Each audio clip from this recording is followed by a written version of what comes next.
श्रीराम समर्थ. सद्गुरू श्री ब्रह्मचैतन्य महाराज गोंदवलेकर यांचे प्रवचन दिनांक 15 जानेवारी. नामात असणे म्हणजेच शुद्धीवर असणे. दारुड्यांच्या मेळाव्यात सारेच दारूच्या धुंदीत असतात, पण त्यातला एखादा दारू न प्यालेला असला तर बाकीचे दारुडे त्याला हा शुद्धीवर नाही असे म्हणत असतात. वास्तविक तोच एकटा शुद्धीवर असून बाकीचेच खरे गैरसावध असतात. त्याप्रमाणे आपण सर्वजण विषयात दंग असल्या कारणाने जो नामात असतो त्याला आपण हा शुद्धीवर नाही असे म्हणत असतो. वास्तविक पाहता नामाशिवाय जगात दुसरे सत्य नाही अशी ज्याची दृढ भावना असते तोच खरा शुद्धीवर असतो.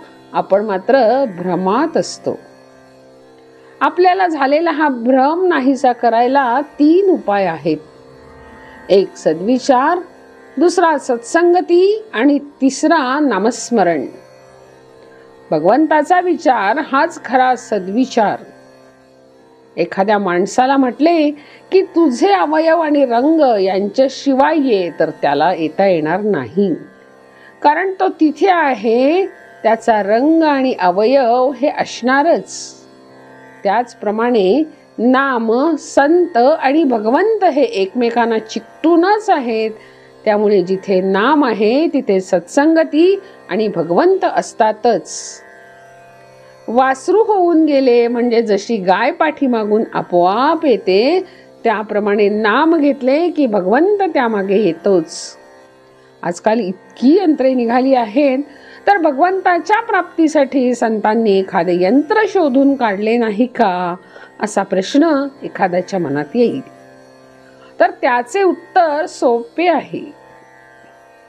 असे यंत्र संतांनी केव्हा शोधून काढले आहे. त्या यंत्राचे नाव आहे रामनाम. हे यंत्र सर्वांना मिळू शकते, सर्वांना वापरता येते, शिवाय ते कधीच गंजत नाही. भक्त, भगवंत आणि नाम हे तिन्ही एकरूपच आहे. जिथे नाम आहे तिथे भक्त आहे आणि तिथेच भगवंत आहे, म्हणून नाम सर्वात श्रेष्ठ आहे. ते नाम अनन्य होऊन आपण घेऊया. नाल्यातून गटारातून पाणी वाहते, ते किती घाण असते, पण ते नदीला मिळते आणि ती सागराला मिळते. सागर त्या सर्वांना सागर रूप करून टाकतो. तसे मनुष्य कितीही पापी, दोषी, अपराधी असू द्या, त्याने नाम नदीची कास धरली की तो राम सागर रूप झालाच म्हणून समजा.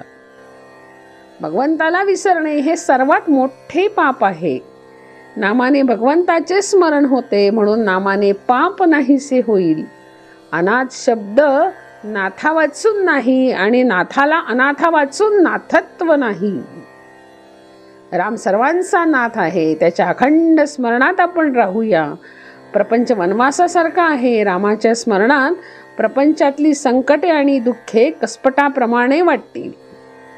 तुम्ही नाम घेत गेलात तर तुम्हाला संत धुंडीत जाण्याची जरुरीच नाही. तेच तुम्हाला धुंडीत येतील. जानकी जीवन स्मरण. जय जय राम.